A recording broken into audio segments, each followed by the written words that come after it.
नमस्कार, मैं रविश कुमार। बेरोजगारी से ही कहना होगा कि अगर वो कहीं है तो प्लीज सरकार को दिख जाए, क्योंकि सरकार के पास नौकरियों के जो आंकड़े हैं उससे लगता है कि बेरोजगार नौकरी लेकर मुझे व्हाट्सएप मैसेज से मजाक करते रहते हैं कि हमारी खबर दिखा दीजिए, हम बस नौकरी लेकर टीवी पर बेरोजगार दिखना चाहते हैं। जिस रफ्तार से अलग अलग राज्यों के बेरोजगारों के पास मेरे नंबर पहुंच जा रहे हैं, पता नहीं कैसे, कहीं मैं ही बेरोजगार ना हो जाऊं। आज दो बातें हुई। महेश व्यास ने आंकड़ा दिया है कि पिछले 6 हफ्ते में 3 बार बेरोजगारी की दर 10% से अधिक हुई। यह बहुत ही भयंकर होता है। दूसरी घटना यह हुई कि महाराष्ट्र के इंजीनियरों को कहीं से मेरा नंबर मिल गया और मेरे फोन पर धावा बोल दिया। उनका दावा है कि वे संख्या में 75,000 हैं और सरकार उन्हें डिप्लोमा इंजीनियरों की भर्ती में शामिल नहीं होने दे रही है। पुणे के आयुक्तालय में इन इंजीनियरों ने 11 दिनों तक धरना भी दिया, जिसमें तरह तरह के प्रदर्शन किए, नेताओं से मुलाकातें की, केले बेचे, चाय बेची, डिग्री बेचने का प्रदर्शन किया। इनका कहना है कि इस वक्त महाराष्ट्र सरकार ने महाभर्ती निकाली है। पीडब्ल्यूडी, इरिगेशन और वाटर कंजर्वेशन डिपार्टमेंट, जल संरक्षण विभाग में करीब 2,500 जूनियर इंजीनियर के लिए वैकेंसी आई है। जाहिर है 1998 के नियमों के अनुसार इसमें सिर्फ डिप्लोमा इंजीनियर शामिल हो सकते हैं। डिप्लोमा इंजीनियर भी नहीं चाहेंगे कि उनकी योग्यता के इम्तिहान में कोई और आ जाए, क्योंकि इंजीनियरों की बहाली होगी तो डिप्लोमा इंजीनियर को मौका नहीं मिलेगा। मगर बेरोजगारी इतनी है कि नौजवानों का सब्र टूट रहा है। लोग आपस में ही एक दूसरे की सीट पे दावेदारी कर रहे हैं। छात्रों ने मुझे समझाया कि महाराष्ट्र का जो चयन आयोग है वो इंजीनियरिंग की बहाली में कई साल लगा देता है। 2017 की परीक्षा का रिजल्ट हाल में आया, वो भी 150-200 ही वैकेंसी निकलती है। जूनियर इंजीनियर की नौकरी एक ही परीक्षा में हो जाती है, तो जल्दी होने की उम्मीद है, इसलिए उन्हें भी मौका मिलना चाहिए। आखिर 75,000 इंजीनियरों के लिए बहाली क्यों नहीं निकलती है, जो कि बात भी सही है। इनका कहना है कि सरकार चाहे तो नियमों में बदलाव कर उन्हें भी शामिल होने की अनुमति दे सकती है। इन्हें इस बात का भरोसा है कि प्राइम टाइम में दिखा देने से महाराष्ट्र सरकार नींद से जाग जाएगी।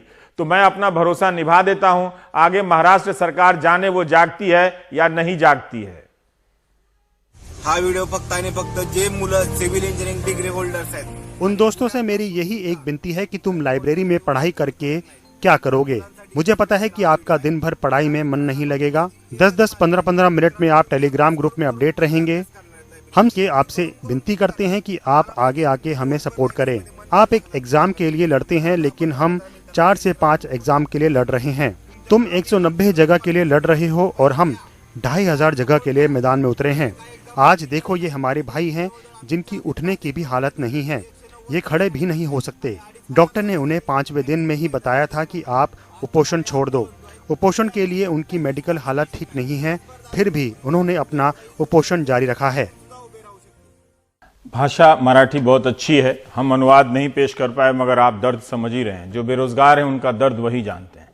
बस मेरी नज़र में इन युवाओं की कमी यही है कि ये सब अपनी अपनी लड़ाई लड़ रहे हैं। ऐसा नहीं है कि ये लोग संघर्ष नहीं करते, आपने तस्वीरों में देखा, खूब संघर्ष करते हैं, मगर अपने अपने टापुओं में संघर्ष करने से नतीजे नहीं निकलते। अब 11 फरवरी को जब लखनऊ में प्रियंका गांधी रैली कर रही थी, तब बहुत से इंजीनियर कांग्रेस दफ्तर पहुंच गए। रैली में शामिल होने के लिए नहीं, बल्कि वहां दिल्ली से आए पत्रकारों से संपर्क करने के लिए कि उनकी बात कोई उठा दे और मुख्यमंत्री योगी की निगाह में उनकी तकलीफ आ जाए। वो भी टीवी देखते होंगे, कभी देखी है इस तरह के नौजवानों की तकलीफ, वो भी प्राइम टाइम में। फिर हिंदू मुस्लिम कब चलेगा। हमारे सहयोगी मनोरंजन भारती ने एक से संपर्क करा दिया मेरा। उसने बताया कि उत्तर प्रदेश में कोई 2200 के करीब इंजीनियरों की नौकरी चली गई है। इनमें से एक ने बताया कि वह गुजरात में एक मल्टीनेशनल कंपनी में काम करता था, उसी साल यूपी में नौकरी आ गई। ऐसे कईयों की कहानी है। जब इन्होंने विज्ञापन देखा कि यूपी पावर कॉरपोरेशन लिमिटेड को आउटसोर्सिंग के जरिए इंजीनियर चाहिए, तो अपने राज्य में नौकरी की आस में चले आए। इनका इंटरव्यू हुआ, फिर सिलेक्शन, और एक उम्मीद पैदा हो गई कि सरकार रख ही लेगी। कोई बीटेक था, कोई डिप्लोमा, सभी को प्रधानमंत्री के ड्रीम प्रोजेक्ट सौभाग्य योजना के लिए काम पर रखा जाना था। इनका काम था घर घर बिजली पहुंचाना। इनका कहना है कि जमकर मेहनत की, लक्ष्य भी पूरा किया, लेकिन अभी भी कई जिलों में 45% काम अधूरा है। फिर भी 3 जोन से इंजीनियरों को हटा दिया गया। इनका यह भी कहना है कि यूपी में विद्युत विभाग में 60,000 से अधिक पद रिक्त हैं। अब जब नए घरों में बिजलियां पहुंची हैं तो कई ट्रांसफार्मर लग गई हैं, उनको मेंटेन करने के लिए इनकी जरूरत है, फिर भी हटा दिया गया। 28 फरवरी के आदेश से हटाया गया। इनके प्रदर्शनों की तस्वीर आप देख रहे हैं। जाहिर है 15 महीने के कॉन्ट्रैक्ट के लिए रखा गया था, मगर कहते हैं कि 6-7 महीने में निकाल दिया गया। इनका दावा है 2000 इंजीनियरों को भी समझ में आ गया कि टीवी पर हिंदू मुस्लिम का डिबेट तो चलेगा, लेकिन इनकी समस्याओं को जगह जब नहीं मिलेगी तो वे इसी तरह से यहां से वहां भटकते मिलेंगे। यहाँ पे सभी कोई टीसीएस में, इन्फोसिस में, अच्छी अच्छी कंपनियों में प्लेस थे, लेकिन जब यहाँ पे ये हुआ कि सरकारी का जो एक लालच होता है सबके अंदर होता है। हम लोग को जब यहाँ पे ये वैकेंसी निकाली गई कि बिजली विभाग में नौकरी की वैकेंसी आई हुई है, सबने वहाँ अप्लाई किया। जब यहाँ पे हम लोग आए इंटरव्यू देने के लिए तो एकदम व्यक्तिगत तरीके से, जैसे कि सौभाग्य के ये मध्यांचल विद्युत वितरण निगम के चीफ ऑफिस में हम लोग का इंटरव्यू हुआ, बाकायदे पैनल ने हमारा इंटरव्यू लिया, रिजल्ट निकाला, उसके बाद हम लोग को यहाँ पे ज्वाइन कराया गया। ज्वाइन करने के बाद हम लोग भी खुश हुए, घर पे बताए, सब लोग गर्वान्वित हुए कि हमारे बच्चे भला संस्था में एक इंजीनियर के पद पर काम कर रहे हैं। मिशन मैनेजर को जूनियर इंजीनियर जेई के पद पे और असिस्टेंट इंजीनियर के पद पे मिशन मैनेजर को रखा गया। सब लोग यहाँ पे काम किए। यहाँ पे जिले में 1,08,000 कहीं पे था टारगेट, कहीं 1.5 लाख का टारगेट, कहीं 1.25 लाख का टारगेट अचीव किया इन्होंने दिन बाद। उसके बाद भी जो विभाग के काम थे, जैसे कि वायर स्ट्रिंगिंग का काम कई जगह कराया, कई जगह पोल इरेक्शन का काम कराया, कई जगह पे डीटीआर चार्ज कराने से लेकर के बहुत ढेर सारे विभाग के काम किए। उसके बाद भी अभी ओटीएस चल रहा है जैसे, तो सभी लोग ओटीएस में लगे हुए हैं कि जिस जिले में सरचार्ज माफ़ी का आया हुआ है कि योजना, तो उसमें भी हम लोग को लगा दिया गया है। मतलब विभाग का 80% काम हम लोग कर रहे हैं, लेकिन उसके बाद भी हम लोग को ऐसे मतलब मायूसी भरा लेटर आता है विभाग की तरफ से कि आप लोग की यहाँ पे कोई ज़रूरत नहीं है। इसमें हम लोग इतने मायूस हो चुके, कितने बच्चे तो 2-2, 3-3 महीने पहले इस विभाग को ज्वाइन किए, जो कि एकदम हतोत्साहित हो चुके हैं। सौभाग्य योजना किसी के लिए, इनके लिए दुर्भाग्य योजना, पर बताया गया नहीं। इन्हें जो अपॉइंटमेंट लेटर दिया गया होगा उसमें जो शर्तें लिखी गई हैं वो ध्यान देना चाहिए। नेशनल सैंपल सर्वे 2017-18 का डेटा सामने नहीं आ सका। आज लोकसभा में मंत्री जी ने कह दिया कि ये रिपोर्ट फाइनल नहीं हुई है, लेकिन इस रिपोर्ट पर रिपोर्टिंग करने वाले पत्रकार सोमेश झा ने ट्वीट कर दिया कि यह गलत बात है। रिपोर्ट को जो उन्होंने देखा होगा सूत्रों के हवाले से, उस पे मंत्री जी के साइन है, तो कैसे कह सकते हैं कि फाइनल हुआ है या नहीं। आप सोमेश झा का ट्वीट देख सकते हैं, जो बिजनेस स्टैंडर्ड के रिपोर्टर हैं। राष्ट्रीय सांख्यिकी आयोग ने 2-2 के सदस्यों ने इस्तीफा दिया था। इसके बाद भी बेरोजगारी के आंकड़े अपने आप इसी तरह से बाहर छलक कर आ जा रहे हैं।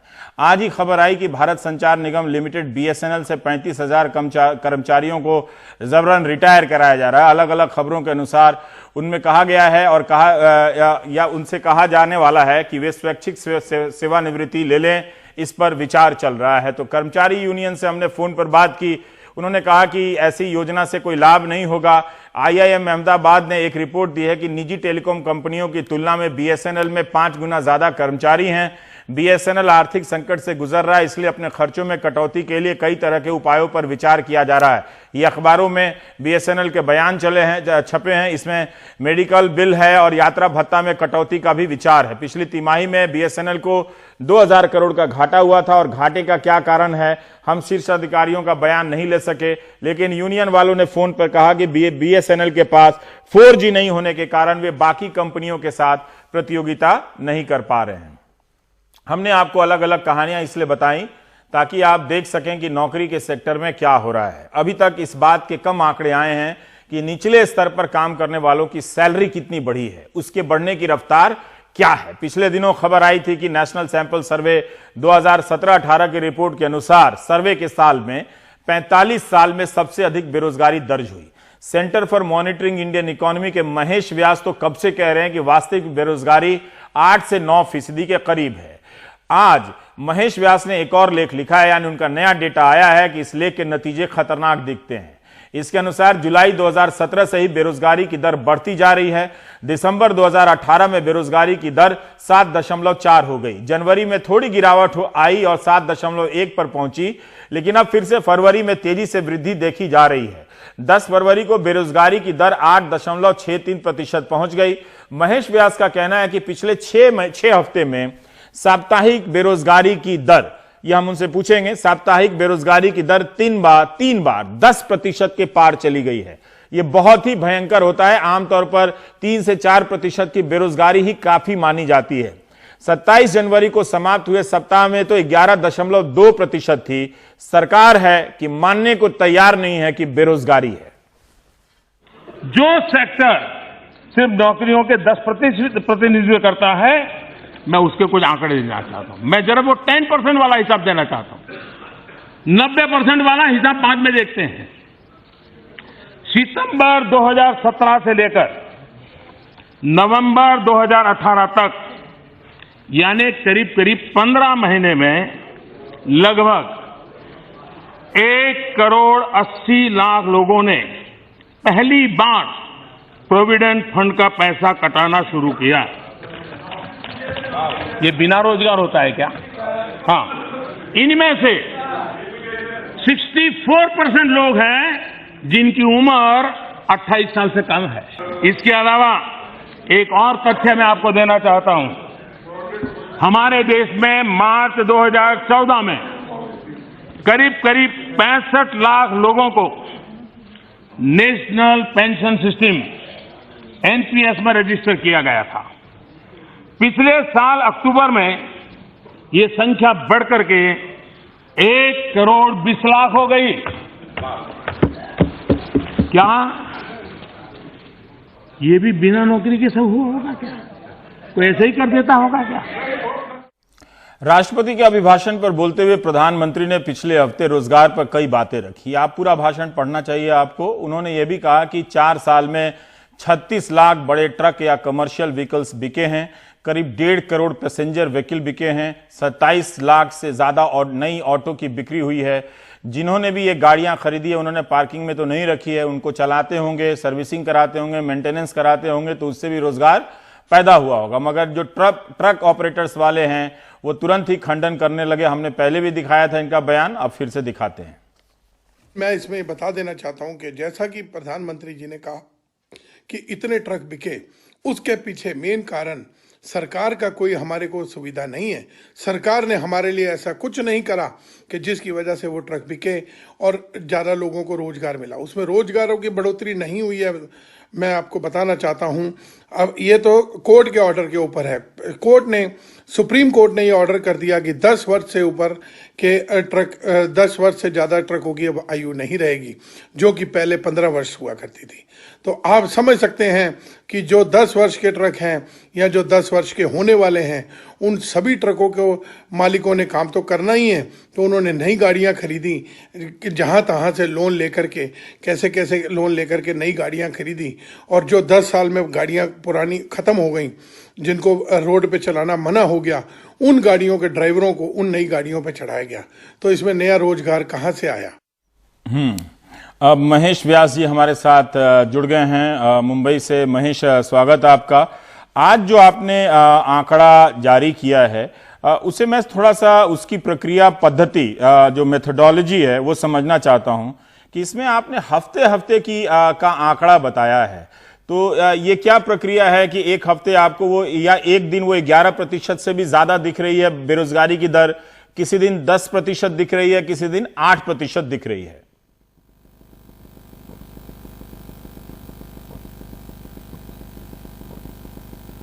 तो इसकी मेथडोलॉजी तो स्टेबल है। होता यह है कि हमारा सर्वे हर दिन होता है, हर रोज़ होता है, और हर रोज़ हम करीब 1200 घरों से इंफॉर्मेशन इकट्ठा करते हैं। ये 1200 घर देश में हर जगह है, मतलब रूरल और अर्बन सेक्टर्स दोनों में से लिए जाते हैं। 1200 के हिसाब से सप्ताह में कम 10,000 घरों में से इंफॉर्मेशन मिल जाती है। तो ये काफ़ी अच्छा सा बड़ा सा सैंपल है। 10,000 घरों में से करीब 25-30 हज़ार लोग होते हैं जो 15 वर्ष से ज़्यादा के लोग होते हैं, उनके एम्प्लॉयमेंट के बारे में हमें पता चल जाता है। तो ये सैंपल काफ़ी अच्छा है, उससे हमें अच्छा खासा अनुमान लग जाता है कि अनएम्प्लॉयमेंट कितना है। अगर ये अनएम्प्लॉयमेंट बाउंस हो रहा है, कभी 11% आ रहा है, कभी 10% आ रहा है, कभी 8% आ रहा है, तो इसका मतलब ये है कि अनएम्प्लॉयमेंट में काफ़ी वोलेटिलिटी है, मतलब इन्फॉर्मेशन बाउंस कर रही है काफ़ी कुछ। तो ये तो डेटा है, इसको मान के चलना पड़ेगा कि ये क्यों बाउंस हो रहा है। ये इसके बारे में जांच हम सिर्फ कुछ महीनों बाद कर पाएंगे कि ये इन्फॉर्मेशन इतना बाउंस क्यों होता है। लेकिन इन्फ्लेशन रेट हाई ज़रूर है, काफ़ी ऊपर है, मतलब 10%, 11%, बहुत हाई अनएम्प्लॉयमेंट रेट है। ये जो नंबर्स आप बता रहे हैं 10 और 11%, ये अर्बन इंडिया की बात है। रूरल इंडिया में इन्फ्लेशन रेट, अनएम्प्लॉयमेंट रेट उससे थोड़ा कम है। अर्बन इंडिया के अंदर इन्फ्लेशन अनएम्प्लॉयमेंट रेट काफ़ी बढ़ गया है।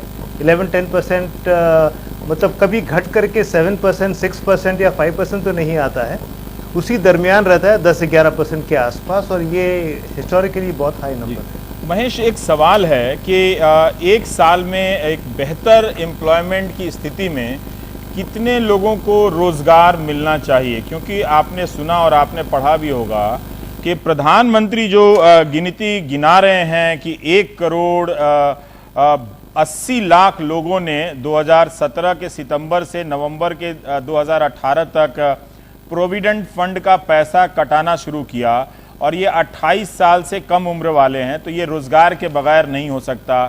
फिर ये नेशनल पेंशन सिस्टम में जो रजिस्टर कराए हैं 2014 के बाद से लेकर अब तक, वो कह रहे हैं कि अब 1 करोड़ 20 लाख संख्या हो गई है। क्या ये सब बगैर नौकरी के नहीं हो सकता है?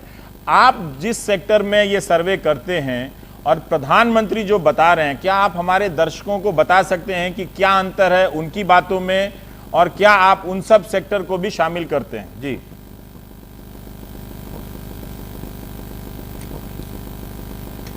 तो प्रधानमंत्री जो बता रहे हैं वो ईपीएफओ या एनपीएस या एसिक का जो डेटा है उसको लेकर के वो एस्टिमेशन सही है, मतलब कि ये ऑफिशियल नंबर्स हैं, ये रजिस्ट्रेशंस हुए हैं इन संस्थाओं में, और उसमें अगर वो इंक्रीज़ हुआ है तो वाकई में उतने लोगों ने रजिस्ट्रेशन की है। लेकिन ये सिर्फ एक ऑर्गेनाइज सेक्टर की बात है। ये हो सकता है कि अनऑर्गेनाइज सेक्टर में से हट कर के लोग अब ऑर्गेनाइज सेक्टर में आए हैं, या रजिस्टर्ड नहीं थे अब रजिस्टर हुए हैं। जैसे कि यदि किसी संस्था में केवल 19 लोग काम करते थे तो उन्होंने कभी रजिस्टर नहीं किया, लेकिन जैसे ही वो 20 लोग हो जाते हैं तो सारे के सारे 20 को रजिस्टर करना पड़ता है, और लगता है ऐसे कि 20 लोगों को नौकरियां मिली है। वाकई में केवल 1 को नौकरी मिली है, लेकिन 20 का रजिस्ट्रेशन हुआ है। तो ये ईपीएफओ का नंबर फॉर्मलाइजेशन का एक इंडिकेटर है, और एम्प्लॉयमेंट जनरेशन का नहीं है। लेकिन ये सिर्फ आधी बात हुई। हमें यह देखना है कि क्या लोग अनऑर्गेनाइज सेक्टर में नौकरियां खो रहे हैं। जैसे आपने पहले उदाहरण दिया था कि ट्रक्स बहुत बिक रहे हैं, प्रधानमंत्री जी ने बताया कि कमर्शियल व्हीकल्स बिक रहे हैं, तो किसी ने कहा कि ये सिर्फ रिप्लेसमेंट है। लेकिन ये केवल ओल्ड व्हीकल्स का न्यू व्हीकल्स से रिप्लेसमेंट की बात नहीं है। ये भी हो सकता है कि कोई एक फार्मर था जिसने अभी ट्रक चलाना शुरू किया है, उसने फार्मिंग की नौकरी छोड़ दी है और उसने अभी ट्रक चलाना शुरू किया है, या उसका क्लीनर बन गया है। तो ट्रांसफ़र ऑफ जॉब्स बहुत होते हैं। तो सिर्फ ईपीएफओ का डेटा देखें या सिर्फ किसी एक क्षेत्र का इंफॉर्मेशन देखें तो हमें सही ढंग से समझ में नहीं आएगा कि एम्प्लॉयमेंट में क्या हुआ है। हमें एक्चुअली हाउस होल्ड सर्वे करना ज़रूरी है, वहाँ से हमें पूरी जानकारी मिलती है, क्योंकि ये सारे लोग जो हैं। एक जवाब आप दे सकते हैं कि क्यों नौकरियां नहीं बढ़ रही हैं?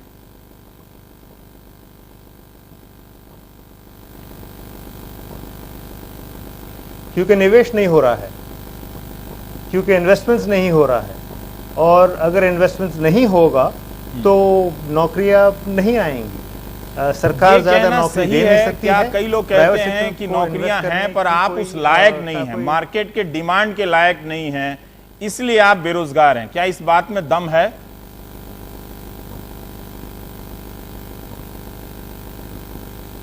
इस बात में हम दम तब कहेंगे जब लोग कहेंगे कि हम इन्वेस्ट इसलिए नहीं कर रहे हैं क्योंकि हमें लोग नहीं मिलते हैं।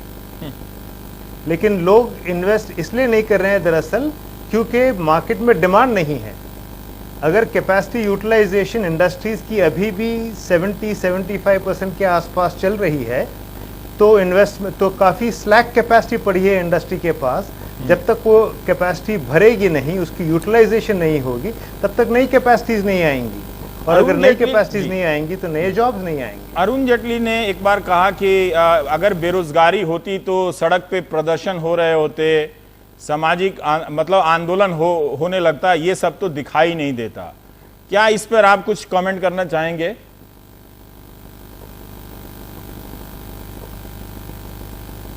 हमें ऐसी स्थिति की वेट नहीं करनी है। हमें तब तक के लिए नहीं रुकना है कि जब लोग सड़कों पे आकर के आंदोलन करें। अगर हमें अभी समझ में आ रहा है कि नौकरियां वाकई में नहीं हैं, तो उस बात को अभी ही समझ लेना चाहिए और उस प्रकार की पॉलिसीज़ लेनी चाहिए। Waiting for disaster is not a good strategy. बहुत बहुत शुक्रिया महेश व्यास हमसे बात करने के लिए।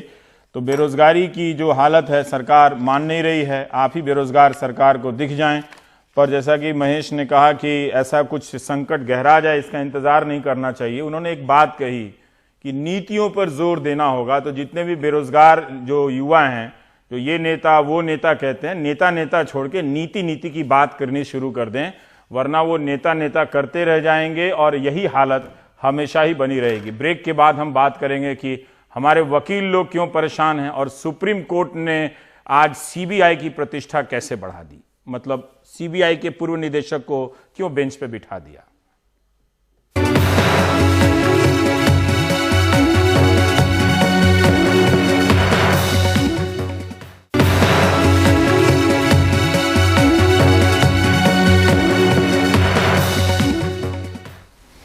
कुछ खबरों की प्रकृति विचित्र होती है, पता नहीं चलता कि मजाक हुआ है या खबर गंभीर है। कुछ दिन पहले तक सीबीआई के अंतरिम निदेशक रहे एम नागेश्वर राव ने आज सीबीआई की प्रतिष्ठा बढ़ा दी। कैसे बढ़ा दी आगे बताऊंगा। एम नागेश्वर राव सीबीआई में इस वक्त अतिरिक्त निदेशक हैं, पहले अंतरिम निदेशक थे। आपको याद होगा कि इन्हें अंतरिम निदेशक के तौर पर कुर्सी पर बिठाने के लिए आधी रात को दिल्ली पुलिस बुलवाई गई। उसके जवानों से सीबीआई के मुख्यालय को घिरवाया गया, तब जाकर अपने पद पर आसीन हुए। आधी रात को दफ्तर जाने वाले प्राइवेट सेक्टर में भी कम होते हैं। नागेश्वर राव तो सरकारी सेवक होकर आधी रात को जा रहे थे। ऐसा भी नहीं था कि पूर्व निदेशक आलोक वर्मा की कोई अपनी सेना हो जिसे लेकर वे मुख्यालय पर धावा बोलने वाले थे। फिर भी कोई आधी रात को चार्ज लेने जाए तो इसके लिए विशेष सलामी तो मिलनी चाहिए। अंधेरे पर शान से पदासीन होने वाले अंधेरे में एम नागेश्वर राव उजाले में पकड़े गए। फ्लैशबैक में स्टोरी इसलिए बता रहा हूं ताकि आपको एम नागेश्वर राव याद आ जाएं। आपको याद होगा कि मुजफ्फरपुर शेल्टर होम मामले में जांच अधिकारी ए.के. शर्मा का तबादला कर दिया गया, जबकि सुप्रीम कोर्ट ने कहा था कि इनका तबादला नहीं होगा। एक शेल्टर होम यानी एक कैंपस के भीतर 34 से अधिक बच्चियों के साथ बलात्कार हुआ और यौन शोषण की घटना होती है, फिर भी सत्ता तंत्र के लोग राज्य में बैठे आरोपियों को बचाने का प्रयास करते रहे। सुप्रीम कोर्ट को यह एहसास हो गया था, इसलिए सर्वोच्च अदालत की शुरू से ही निगाह रही।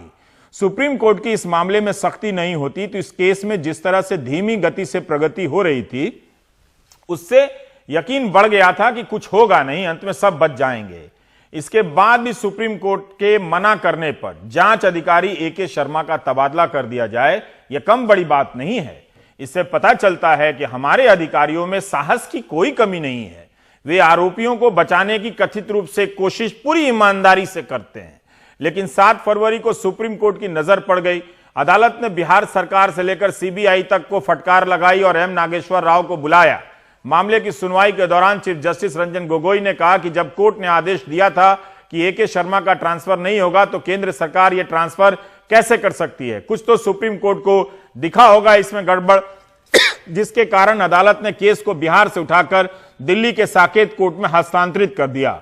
12 फरवरी को जब एम नागेश्वर राव अदालत के सामने हाजिर हुए तो माफीनामे के साथ चीफ जस्टिस रंजन गोगोई और जस्टिस संजीव खन्ना की बेंच के सामने राव की तरफ से भारत सरकार के एजी अटॉर्नी जनरल बहस कर रहे थे। कहा कि ए.के. शर्मा को कार्य मुक्त करने का नोट नागेश्वर राव के पास पहुंचा था, उन्होंने साइन कर दिया। तो अदालत ने पूछा कि यह चेक करना जरूरी नहीं समझा कि सुप्रीम कोर्ट में हलफनामा दायर हुआ है या नहीं। तो अटॉर्नी जनरल ने कहा कि फैसला समझने में गलती हुई, इस मामले को सहानुभूति के साथ देखा जाए। बस अब इसके आगे क्या क्या बताएं आपको। माननीय अदालत के सवालों के सामने कोई तर्क नहीं टिका। कोर्ट ने पूछा कि 18 जनवरी को ए.के. शर्मा का ट्रांसफर किया, इसके बाद भी 31 जनवरी तक सुप्रीम कोर्ट को कोई जानकारी क्यों नहीं दी। कैसा कैसा होता है, फिर भी बोलते हैं संस्थाओं में कुछ गड़बड़ नहीं है। अटॉर्नी जनरल ने कहा कि 30 साल का बेदाग कैरियर है एम नागेश्वर राव का। तो मुख्य न्यायाधीश ने कहा कि हमने भी 20 साल से अवमानना नहीं लगाया। जितनी बार जवाब दिया गया सुप्रीम कोर्ट ने उतनी ही गलतियां पकड़ी। कोर्ट ने कहा कि अंतरिम निदेशक का नोट बताता है कि उन्हें शर्मा के ट्रांसफर पर सुप्रीम कोर्ट का आदेश था, पता था, उस पर जो लिखा हुआ था, AK शर्मा को CRPF में नियुक्त करने के नोट में लिखा है कि सुप्रीम कोर्ट को बताना चाहिए नागेश्वर राव ने खुद को संतुष्ट किए बगैर रिलीव करने के ड्राफ्ट पर साइन कैसे कर दिया। कोर्ट ने कहा कि हम अटॉर्नी जनरल से सहमत नहीं हैं। राव को अवमानना का दोषी ठहराया जाता है और उनके साथ एक अन्य अधिकारी दोनों पर 1-1 लाख का जुर्माना लगाया जाता है। सुप्रीम कोर्ट ने कहा कि राव को 30 दिनों के लिए जेल भेज सकते हैं, मगर उन्हें कोर्ट के एक कोने में बैठे रहने की सजा दी गई। उनके एक अन्य अफसर को भी सजा दी गई। बीच में वो उठकर जाने की अनुमति मांगने लगे तो कोर्ट ने कहा आप कहां जा रहे हैं, हम अगले दिन तक कोर्ट के उठने तक बैठने की सजा दे सकते हैं। बस राव और भासुरन साहब जो थे चुपचाप बैठ गए। 5 घंटे तक बैठे रहने के बाद बाहर आए। एम नागेश्वर राव ने किसकी गलती के लिए सजा काटी, किसके दबाव में आकर साइन करने के लिए, या फिर साइन करने के बाद सुप्रीम कोर्ट को नहीं बताने के लिए, वे वही जानते होंगे। क्या नागेश्वर राव अपने विवेक और स्वायत्ता से फैसला लेते तो ऐसी गलती करते, उस नोट पर साइन करते जिसमें लिखा हो कि सुप्रीम कोर्ट को बताना है। जिन लोगों ने दबाव डाला, अगर ऐसे लोग हैं तो वे आज हंस रहे होंगे, पार्टी कर रहे होंगे, और उनको करना भी चाहिए। अगर ऐसे ऑफिसर मिल जाएं तो क्यों नहीं जश्न मनाना चाहिए, क्योंकि ऐसे लोगों का कभी कुछ होता नहीं है, वो पीछे हंसते हैं और राव जैसे अफसर सजा पाते हैं।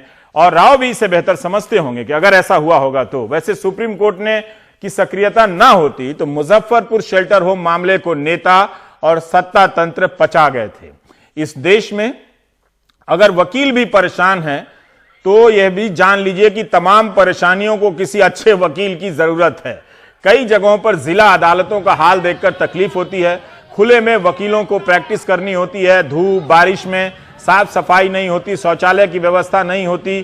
कई जगहों पर मैंने खुद सुधार देखे हैं, पर अपना बक्सा और चौकी बांध कर भी वकील ही हैं जो वकालत कर जाते हैं। कड़ी धूप में काले कपड़े का लिबास पहने गर्मी सहने की अद्भुत क्षमता विकसित हो जाती है। हम टीवी पर बड़े बड़े वकीलों को देखते हैं, मगर न्याय व्यवस्था में वो वकील भी वकील ही हैं जो बड़ा वकील नहीं है।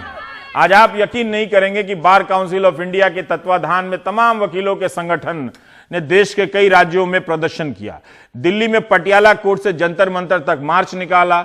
इसमें दिल्ली के आसपास के कई जिला अदालतों के में प्रैक्टिस करने वाले वकील भी आए, पंजाब से भी आए, और इस मार्च में काफी भीड़ थी। वकीलों का समाज और राजनीति पर काफी प्रभाव रहता है।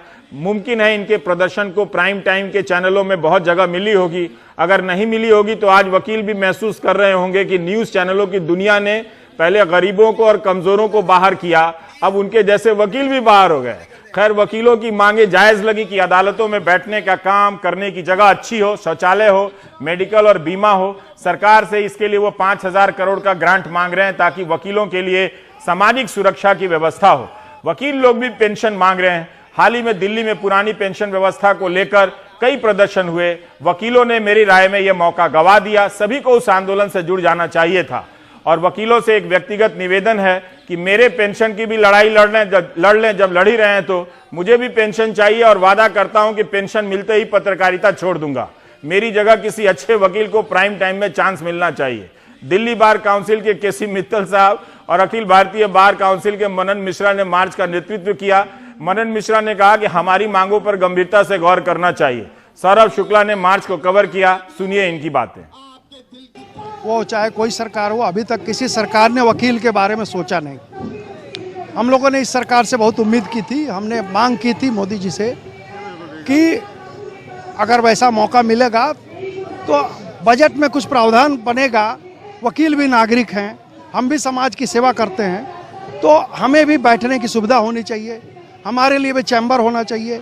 हमारे लिए अगर कोर्ट को बढ़िया से असिस्ट करना चाहिए है तो उसके लिए एक लाइब्रेरी या ई लाइब्रेरी होनी चाहिए। हर तरह की सुविधाएं हमें भी होनी चाहिए। आप महिला पुरुष में ना बांटे। एडवोकेट है, और ये टॉयलेट वॉयलेट छोटी मोटी समस्या नहीं है। हर जगह टॉयलेट है, ऐसी बात नहीं है, लेकिन मेडिकल फैसिलिटी अगर मिलती है तो वो फैमिली के लिए मिलती है तो वो सबके लिए कारगर साबित होगी।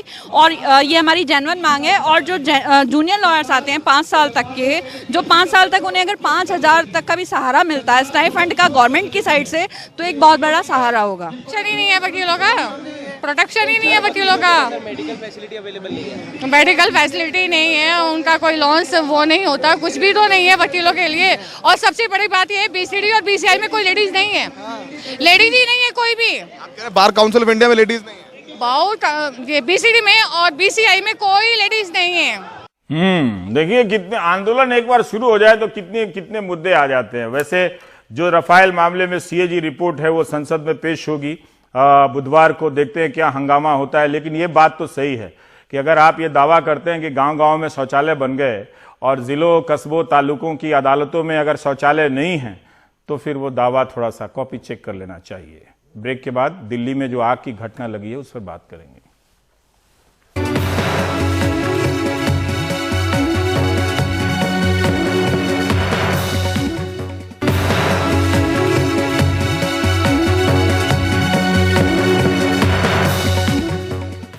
दिल्ली के करोल बाग में मंगलवार की सुबह कई परिवारों के लिए बहुत ही निराशाजनक साबित हुई। यहां के होटल अर्पित में तड़के 4 बजे लगी आग में 17 लोगों की मौत हो गई। इनमें 12 पुरुष और 5 महिलाएं हैं। जून 1997 में हुए उपहार हादसे के बाद दिल्ली में पहली बार किसी आग हादसे में इतनी जानें गई हैं। पहली नजर में दिख रहा है कि होटल ने कई कायदे कानूनों का उल्लंघन किया था। पुलिस ने होटल मालिक शारदेंदु गोयल के खिलाफ केस दर्ज कर लिया है। होटल के जनरल मैनेजर और मैनेजर को गिरफ्तार कर लिया गया है। केस क्राइम ब्रांच को सौंप दिया गया है।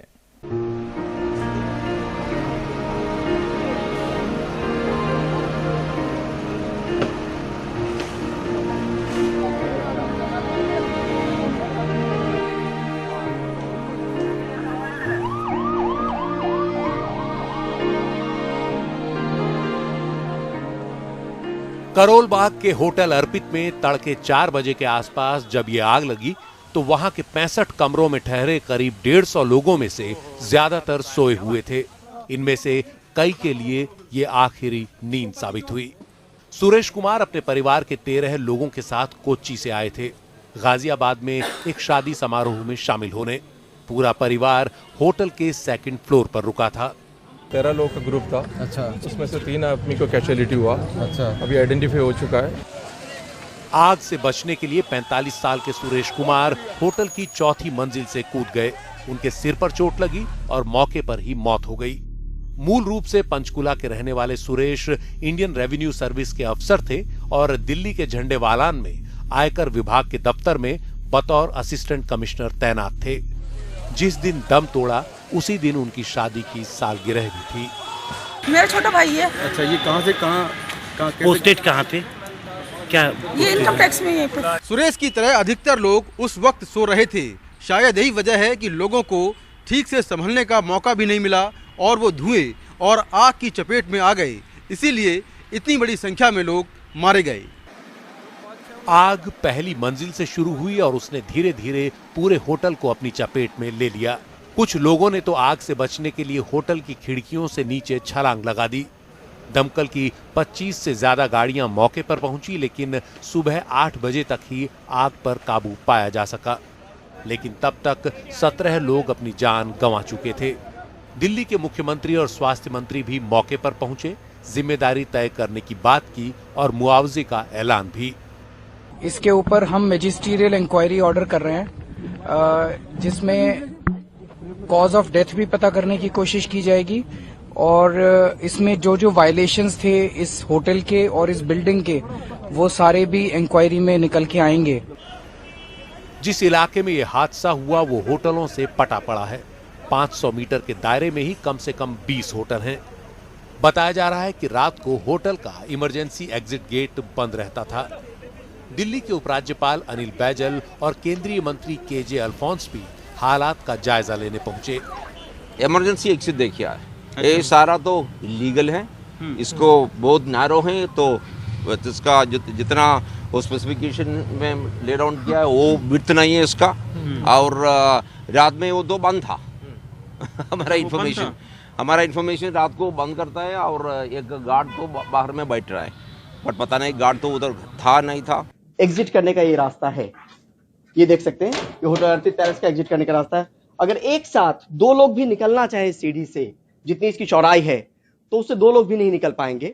और साथ में ये भी आरोप लगा है कि रात के वक्त में ये जो रास्ता होता है वो बंद होता है और बंद होने की वजह से जब आगजनी की घटना हुई, लोग निकलना भी चाह रहे होंगे तो इस रास्ते का इस्तेमाल नहीं कर पाए होंगे, क्योंकि यहाँ पर एक गार्ड बैठा रहता है और ये रास्ता बिल्कुल तरीके से बंद रहता है। जबकि आमतौर पे जब एग्जिट की बात करते हैं तो एग्जिट रास्ता ही ऐसा बनाया जाता है कि हादसे के वक्त में एक दूसरा रास्ता जिसको अख्तियार करके लोग अपनी जिंदगी बचा सके, लेकिन यहाँ पर वो ताला लगा हुआ था, ये रास्ता बंद था।